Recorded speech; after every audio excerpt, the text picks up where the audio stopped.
Okay, so this is an example of what I expect from you.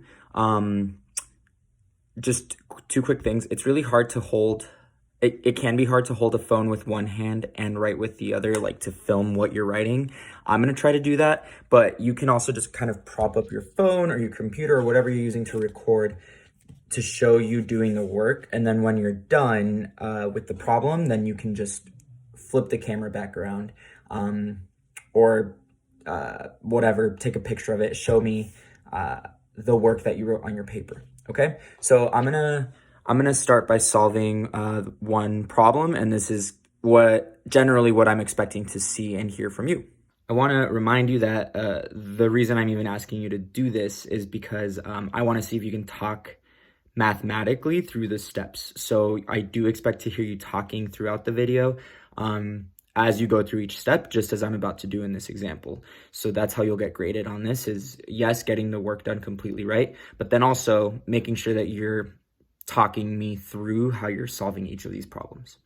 Okay, so these are my two problems. So I just rewrote them on my paper. The first problem is asking me what is the volume of the rectangular prism below. So I'm going to start by writing my formula. Volume equals length times width times height. My length is 7 centimeters. My width is 3 centimeters and my height is 4. So if I keep multiplying, 7 times 3 is 21 times 4.